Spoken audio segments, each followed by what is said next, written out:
Hello everyone, मैं दीक्षा। स्वागत है आपका आपके अपने यूट्यूब चैनल में। दृष्टि 2024 को कंप्लीट किया जा रहा है, जिसके अंतर्गत देखा जाए तो आज हमारा जो लेक्चर रहेगा वह बिहार प्रदेश यानी बिहार स्पेशल रहेगा।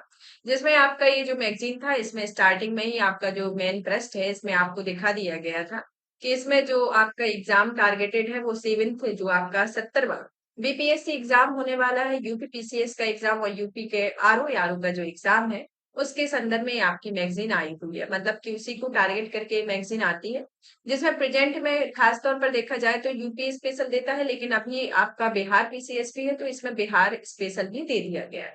तो ये आपके लिए प्रॉफिट है कि आप, क्योंकि आप यूपी पीसीएस की तैयारी कर रहे हैं तो आप बिहार का भी एग्जाम भरे होंगे, एग्जाम फॉर्म भरे होंगे। तो ये अभी आपका नवंबर दिसंबर में एग्जाम टारगेटेड है, तो आपका साथ में ये भी तैयारी हो जाएगी और साथ में यूपी स्पेशल तो हो ही रहा है। तो इसमें आपका पूरा राष्ट्रीय, अंतर्राष्ट्रीय, आपके साथ वैज्ञानिक परिदृश्य, आर्थिक परिदृश्य और जितना संक्षिप्त की और जो स्पोर्ट्स है, सभी करंट अफेयर को कंप्लीट करने के साथ आपका बिहार स्पेशल भी कंप्लीट हो जाएगा। तो आपको कहीं और पढ़ने की जरूरत नहीं रहेगी। तो आपका करंट अफेयर एक सीक्वेंस वे में कंप्लीट हो जाएगा।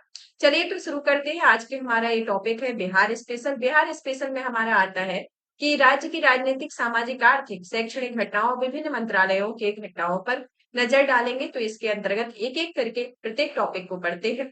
आपको बता दें कि आपने इसकी पीडीएफ प्राप्त करने के लिए आप हमारे Telegram channel UPSC PSC with Diksha को ज्वाइन कर सकते हैं, जहां पर आपको इसकी पीडीएफ मिलेगी। साथ ही साथ हमारे द्वारा जो भी कोर्सेज कंप्लीट कराए जाते हैं उनकी पीडीएफ भी आपको वहां पर अवेलेबल होगी।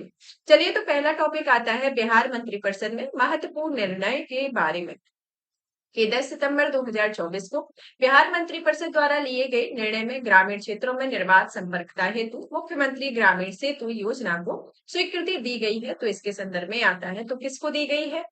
मुख्यमंत्री ग्रामीण सेतु योजना को ग्रामीण क्षेत्रों में निर्बाध संपर्कता के लिए ये स्वीकृति प्रदान की गई है। इसमें पर्यटन विभाग के अंतर्गत पर्यटकों को सुविधा हेतु पीपीपी मॉडल पर पटना में 3 5 सितारा होटलों के निर्माण और संचालन की भी स्वीकृति प्रदान की है। और पर्यटन विभाग के तहत ही बिहार पर्यटन ब्रांडिंग एवं मार्केटिंग नीति 2024 में अनुमोदन पर इसे स्वीकृति द्वारा प्रदान करता है।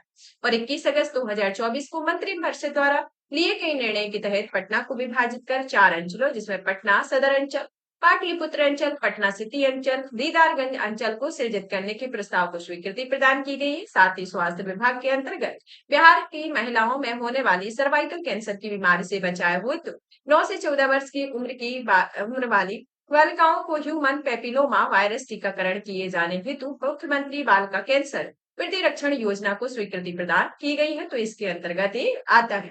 अब आता है पटवा टोली बिहार आईआईटीएंस का गांव के बारे में कि बिहार में पटवा टोली नामक गांव को आईआईटी फैक्ट्री का दर्जा दिया गया है। प्रत्येक वर्ष इस गांव से लगभग 1 दर्जन से अधिक बच्चे आईआईटी में चयनित होते हैं और यह गांव बिहार के गया जिले में स्थित है। तो क्या नाम है? पटवा टोली, जो कि बिहार में आईआईटीएंस का गांव है। और इस गांव में देखा जाए तो 1 दर्जन से अधिक बच्चे आईआईटी में निकले हैं, जिसके कारण से इसे आईआईटीएंस गांव कहा गया है। ये कौन सा है? पटवा टोली, जो कि बिहार के गया जिले में स्थित है।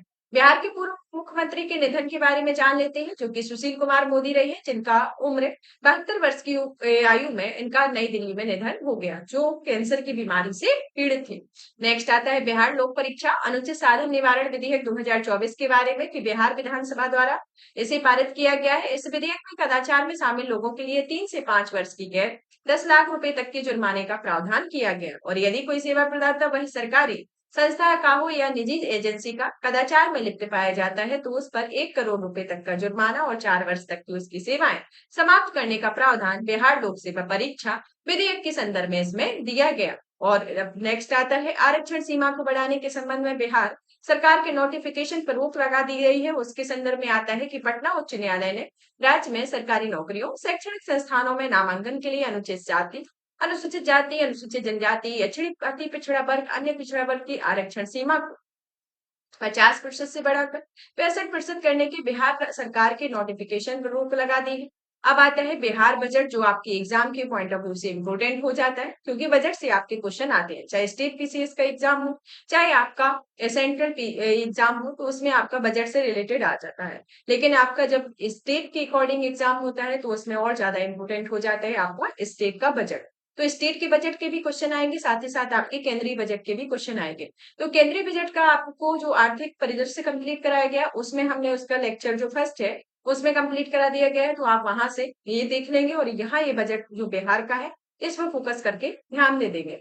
जैसे कि इसमें आता है कि इसके बिहार के उप मुख्यमंत्री, यानी कि बिहार के उप मुख्यमंत्री ही बिहार के वित्त मंत्री हैं। तो इसमें याद रखना है कि बिहार के उप मुख्यमंत्री ही वित्त मंत्री हैं, जिन्होंने बिहार सरकार का बजट पेश किया हुआ है।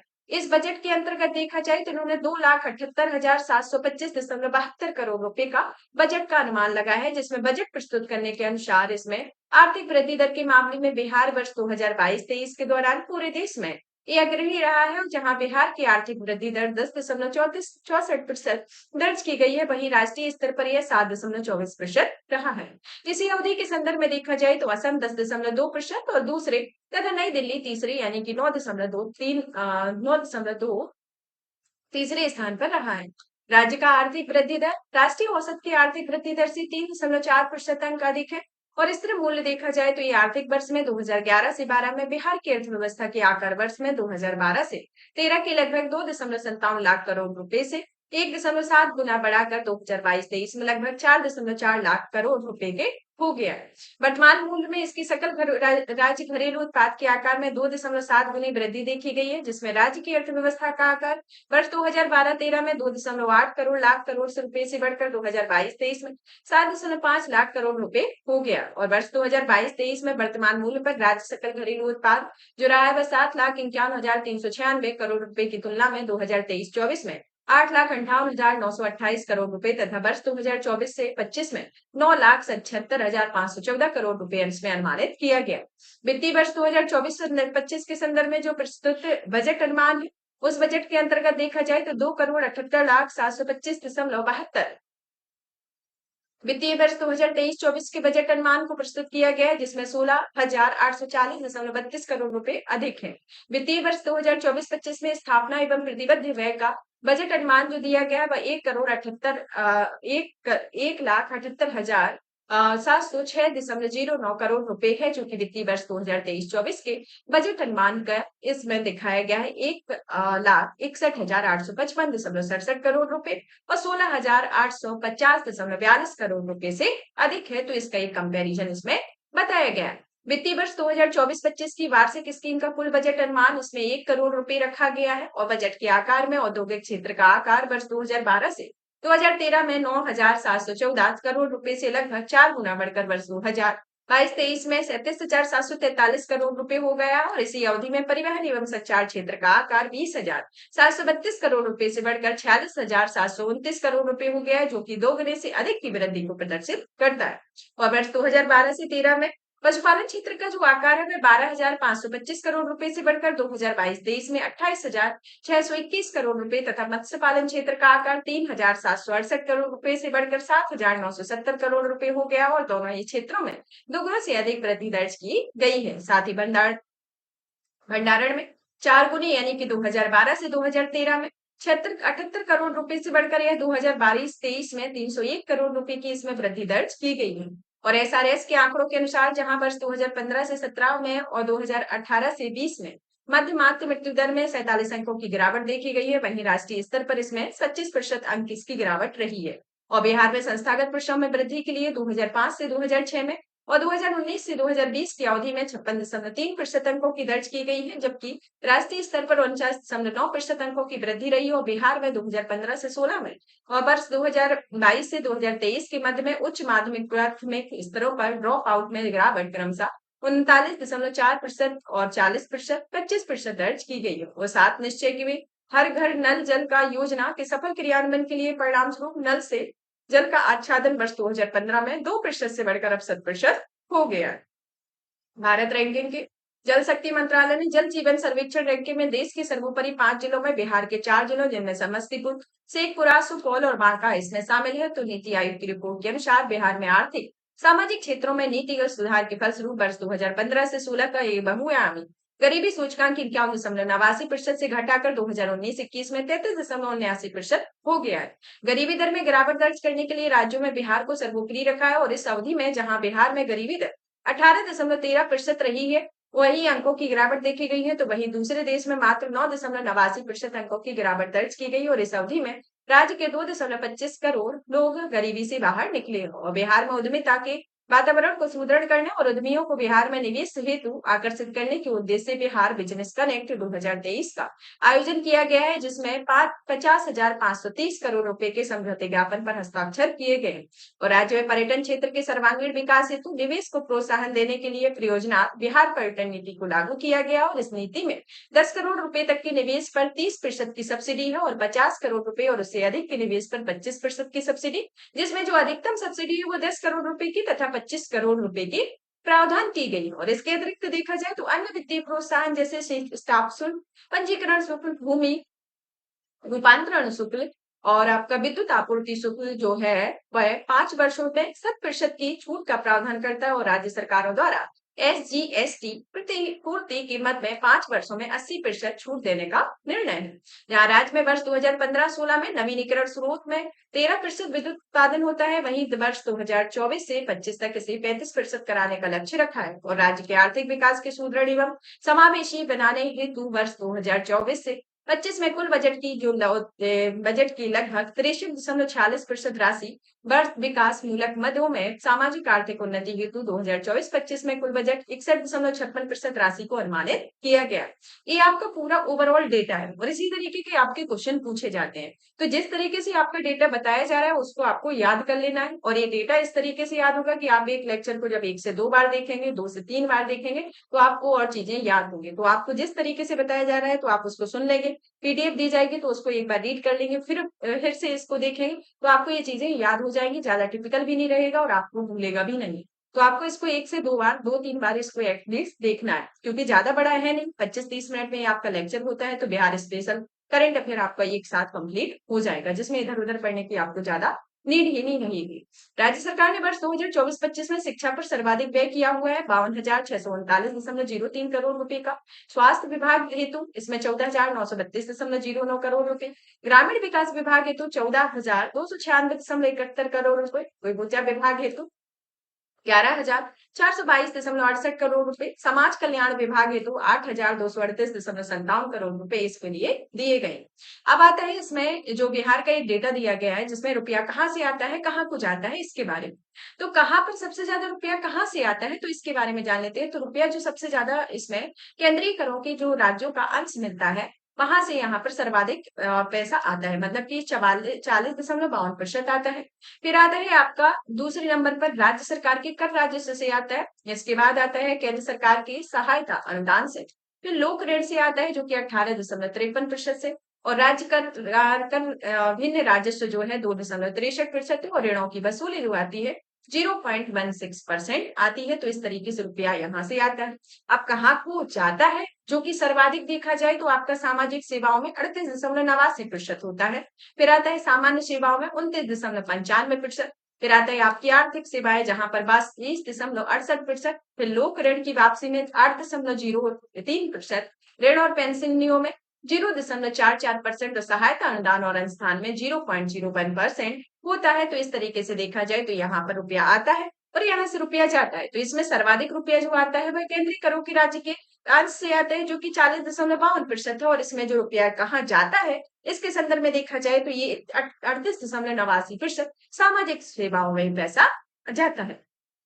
अब आता है कि सुशासन के इस कार्यक्रम में 2025 से यानी कि 2020 से 22-25 में आत्म बिहार के 7 निश्चय जिसमें 2 आते हैं। एक 2020 से 25 के अंतर्गत वित्तीय वर्ष दिया गया है जिसके अंतर्गत 2024 से 25 में विभिन्न विभागों के अंतर्गत कुल बजट प्रावधान में 5,040.00 करोड़ रुपए का किया गया और वित्तीय वर्ष 2024-25 में कुल राजस्व व्यय 2,25,676.99 करोड़ रुपए अनुमानित किए गए हैं जो वित्तीय वर्ष में 2023-24 के बजट अनुमान में 2,07,848.00 करोड़ रुपए से 17,828.99 करोड़ रुपए अधिक है। वित्तीय वर्ष 2024-25 में राजस्व एवं पूंजीगत व्यय क्रमशः 2,25,06,676.99 करोड़ रुपए है और इसमें 53,048.72 करोड़ रुपए अनुमानित है जो कुल अनुमानित व्यय का 2,02,78,725.72 करोड़ रुपए है जो कि क्रमशः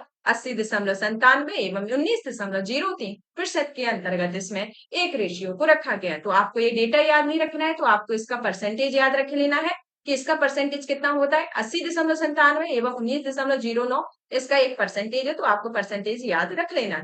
वित्तीय वर्ष जो है 2024-25 में विकासात्मक और गैर विकासात्मक व्यय का एक अनुमान दिया गया है, जिसमें 1,76,866.42 करोड़ रुपए और 1,0859.30 करोड़ रुपए का है, जो कि कुल अनुमानित व्यय का 2,78,725.72 करोड़ रुपए का क्रमशः 63.46% और 36.54% रहा है। वर्ष 2024-25 में कुल व्यय में योजना व्यय 35.88% एवं इसकी स्थापना एवं प्रतिबद्ध व्यय 64.12% रहा है।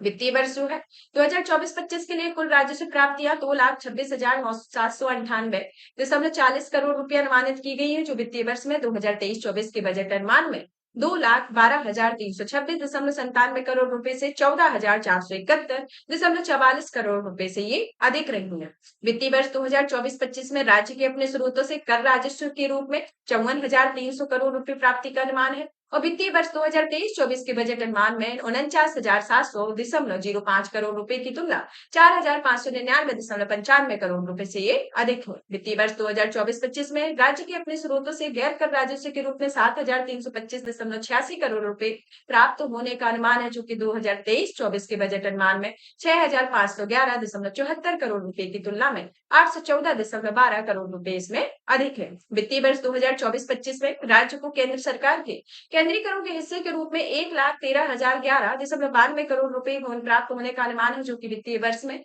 2023-24 के बजट अनुमान में 1,02,737.26 करोड़ रुपए की तुलना में 10,0274.66 करोड़ रुपए इसके अंतर्गत आता है। वित्तीय वर्ष 2024-25 में 1,121.41 करोड़ रुपए राजस्व बचत रहने का अनुमान हो सकल राज्य घरेलू उत्पाद में 9,76,514.00 करोड़ रुपए का 0.11% रहा है। कुल व्यय में से राजस्व प्राप्तियां ऋणों की वसूली, ऋणों की वापसी को घटाने के पश्चात जो राशि बचती है उसे राजकोषीय घाटा कहा जाता है। वित्तीय वर्ष 2024-25 में 29,095.42 करोड़ रुपए राजकोषीय घाटे रहने का अनुमान है, जो कि सकल राज्य घरेलू उत्पाद में 9,76,514 करोड़ रुपए का 2.98% रहा है। वित्तीय वर्ष 2024 से 25 में लोक ऋण का शेष 2,92,908.99 करोड़ रुपए रहने का अनुमान है, जो सकल राज्य घरेलू उत्पाद में 9,76,514.00 करोड़ रुपए का 30.51% रहता है। वर्ष 2024-25 के अंत में अन्य दायित्वों के साथ लोक ऋण का शेष 3,48,370.45 करोड़ रुपए का अनुमान है, जो सकल राज्य घरेलू उत्पाद का 35.67% होता है। और वर्ष 2024-25 के बजट में राजकोषीय नीति के 4 प्रमुख उद्देश्य होते हैं। इन उद्देश्यों के बारे में जान लेते हैं, जिसमें पहला उद्देश्य आता है कि राजकोषीय घाटा को सकल राज्य घरेलू उत्पाद के अनुपात का 3% की अधिसीमा में रखना और राजस्व घाटा को समाप्त कर राजस्व बचत अर्जित करना, सार्वजनिक व्यय को विकासात्मक मद में प्राथमिकता देना, सकल राज्य घरेलू उत्पाद के अनुपात में कुल बकाया ऋण को धीरे धीरे कम करना होता है। राजकोषीय घाटे के बारे में कि वर्ष 2012 से 2013 में राजकोषीय घाटा कुल सकल राज्य घरेलू उत्पाद का 5.97% रहा है, जो कि केंद्र सरकार द्वारा निर्धारित ऋण अधिसीमा 3.50% से अधिक है। बिहार का ब्याज भुगतान वर्ष 2022-23 में राजस्व प्राप्ति का 8.89% रहा है और इस अनुपात में वर्ष 2023-24 के लिए 8.64% और बजट का 2024-25 के लिए 9.05% अनुमानित किया गया। राजस्व संग्रह की जो संरचना है वह वित्तीय वर्ष 2024-25 की कुल प्राप्तियों में राजस्व प्राप्ति का हिस्सा 81.31% अनुमानित किया गया हो। कुल राजस्व प्राप्तियों के कर के मद में प्राप्तियों का हिस्सा 1,67,312 करोड़ रुपए है, जो कि कुल राजस्व प्राप्तियों का 73.77% होता है। समग्र रूप से देखा जाए तो कुल प्राप्ति में राज्य की अपनी राजस्व प्राप्तियां 22.09% अनुमानित है, जो केंद्रीय करों में हिस्सा एवं केंद्रीय अनुदान के रूप में 59.22% अनुमानित है और शेष 18.59% प्राप्तियां पूंजीगत मद में आंकलित होती हैं। राज्य सरकार में समाज के हर तबके खासकर गरीबों एवं वंचित वर्गों के लिए 2024-25 के लिए कुल बजट का 38.89% आर्थिक सामाजिक न्याय के करणातीत किया गया है। साथ ही अर्थव्यवस्था के सुदृढ़ीकरण के लिए आर्थिक सेवाओं पर 63,217.19 करोड़ रुपए करने का लक्ष्य प्राप्त करने का रखा हुआ है और कुल बजट 22.68% रहा है। इस प्रकार से देखा जाए तो 2024-25 में कुल 61.57% हिस्सा राज्य की सामाजिक आर्थिक उन्नति को समर्पित है और बिहार बजट 2024-25 में राज्य सरकार द्वारा कई प्राथमिकताएं निर्धारित की गई है, जिसमें नियुक्ति और रोजगार, महिला सशक्तिकरण, विभिन्न वर्गों का कल्याण, स्वास्थ्य प्रक्षेत्र, शिक्षा प्रक्षेत्र, कृषि एवं ग्रामीण विकास, उद्योग एवं उद्यमी विकास, पर्यावरण संरक्षण एवं हरित विकास इसके अंतर्गत आते हैं। अब इसके बिहार की एक आर्थिक समीक्षा दी गई है जो कि 2023-24 के अंतर्गत है। इस समीक्षा के अंतर्गत कहा गया है कि वर्ष 2022-23 में वर्तमान मूल्य का बिहार का सकल राज्य घरेलू उत्पाद 15.5% से बढ़कर 7.5 लाख करोड़ रुपए होने का अनुमान है, जबकि वास्तविक सकल घरेलू राज्य घरेलू उत्पाद जो है वह 10.6% से बढ़कर 4.4 लाख करोड़ रुपए अनुमानित किया गया। राज्य में वर्ष 2022-23 में वर्तमान मूल्य में सकल स्थिर पूंजी निर्माण सकल राज्य घरेलू उत्पाद के प्रतिशत के बतौर 4.7% रहने का एक अनुमान लगाया गया। राज्य में मौद्रिक प्रति व्यक्ति आय विगत वर्ष 13.9% से बढ़कर 59,637 रुपये होने का अनुमान है और मूल्य वृद्धि को समायोजित करने के बाद 2022 से 2023 में राज्य की वास्तविक प्रति व्यक्ति आय 9% वृद्धि के साथ 35,119 रुपये अनुमानित की गई है। 2012 से 2023 के लिए जो त्वरित अनुमान के अनुसार वर्ष 2022-23 में राज्य की अर्थव्यवस्था में सकल मूल्यवर्धन में तृतीय क्षेत्र का हिस्सा 60% रहना अनुमानित किया गया, जबकि प्राथमिक द्वितीय क्षेत्रों का हिस्सा 20% रहने का अनुमान है। और वर्ष 2022-23 में प्राथमिक द्वितीय तृतीय क्षेत्रों की आर्थिक गतिविधियों द्वारा मूल्यवर्धन में क्रमशः 6.7%, 6.8% और 13% वृद्धि होने का अनुमान है। बिहार और संपूर्ण भारत दोनों में प्राथमिक क्षेत्र रोजगार में सबसे महत्वपूर्ण हिस्सा सकल मूल्यवर्धन में सबसे कम होता है और प्राथमिक क्षेत्र में कृषि राज्य का सबसे बड़ा रोजगारदाता रहा है। बिहार में वर्ष 2021-22 में सकल मूल्यवर्धन में प्राथमिक क्षेत्र का हिस्सा 20.7% रहा, जबकि कुल कार्यशक्ति में 47.8% हिस्सा इसी क्षेत्र में लगा है, जबकि संपूर्ण भारत में यह 45.8% रहा है। वर्ष 2021-22 में राज्य में तृतीय क्षेत्र का सकल मूल्यवर्धन में हिस्सा 58.6% तथा रोजगार में 26.3% रहा। वहीं संपूर्ण भारत के स्तर पर इस क्षेत्र में जीबीए में 53% और रोजगार में 29.7% हिस्सा रहा है। 2021-22 में द्वितीय क्षेत्र का जीबीए में हिस्सा बिहार में 20.7% और फिर संपूर्ण भारत में 29.2% रहा है और इसी अवधि के दौरान रोजगार के क्षेत्र में हिस्सा बिहार में 25.9% एवं संपूर्ण भारत में 24.6% रहा है।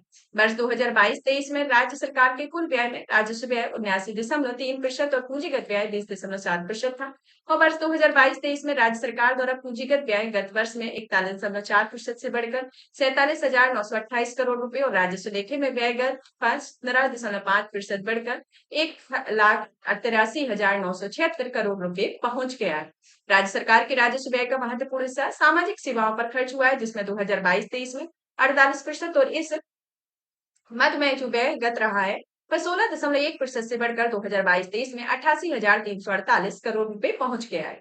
वर्ष 2022-23 में राज्य सरकार ने आर्थिक सेवाओं पर 39,598 करोड़ रुपए और सामान्य सेवाओं पर 56,029 करोड़ रुपए खर्च किए हुए हैं और 2022-23 में इन दोनों श्रेणियों पर व्यय में वृद्धि 15.9% और 14.5% रही है। राजस्व लेखों में प्राप्ति के दो मुख्य घटक कर तथा सहायता अनुदान दिया गया है, जिससे 2022-23 में हिस्सा 80.8% तथा 16.8% इसके अंतर्गत रहा। राज्य में अपने राजस्व स्रोतों में प्राप्ति 2022-23 में 48,153 करोड़ रुपए थी और इसमें 44,018 करोड़ रुपए का राजस्व था और 4,135 करोड़ रुपए का करेत्तर राजस्व कुल प्राप्ति में करेत्तर राजस्व का हिस्सा अपेक्षाकृत कम है।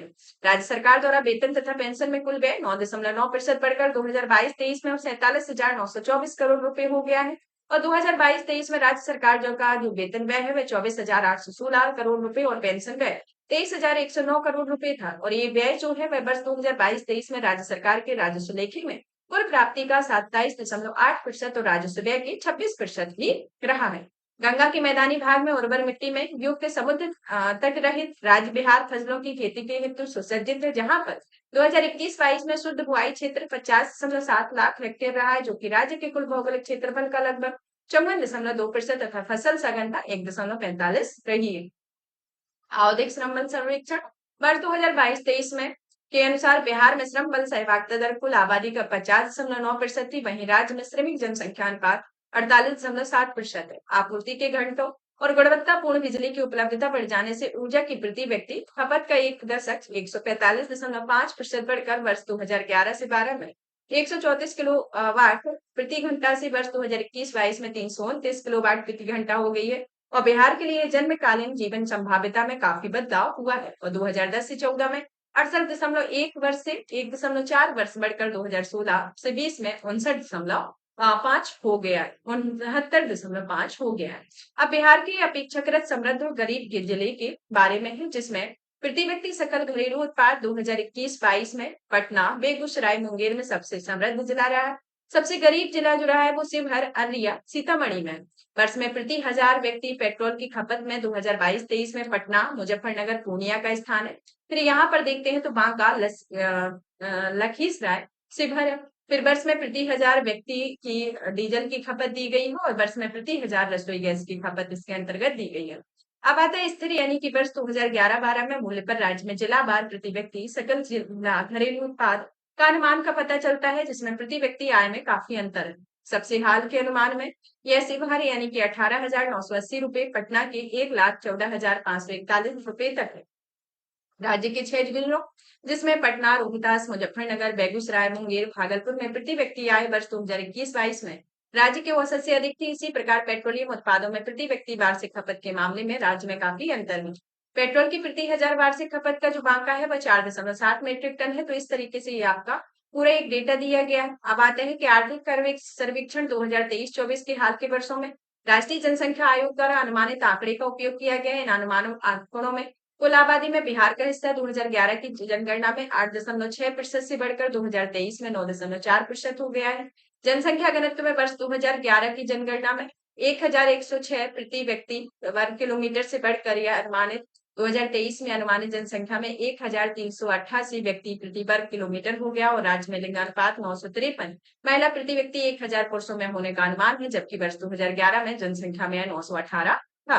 इस वर्ष 2011-12 में स्थिर मूल्य पर बिहार के सकल राज्य घरेलू उत्पाद का एक ओवरऑल रेशियो 2018-19 से 2022-23 के संदर्भ में दिया है। अब इसमें बिहार जो देखा जाए एक तरीके से कृषि प्रधान राज्य है। यहाँ पर मुख्यतः चावल, गेहूं, मक्का, दलहन, ईख जैसी प्रमुख फसलें पाई जाती हैं और चावल के अंतर्गत देखा जाए तो बिहार की ये मुख्य फसल है। जहां पर वर्ष 2022-23 के डेटा को देखा जाए तो इसमें कुल चावल उत्पादन में रोहतास, औरंगाबाद, कैमूर के संयुक्त रूप से 25.2% हिस्सा रहा है और चावल की सर्वोच्च उत्पादकता रोहतास में दर्ज की गई है जो 4,717 किलोग्राम प्रति हेक्टेयर थी और इसी तरह सबसे कम उत्पादकता 1,601 किलोग्राम प्रति हेक्टेयर मधुबनी में दर्ज की गई।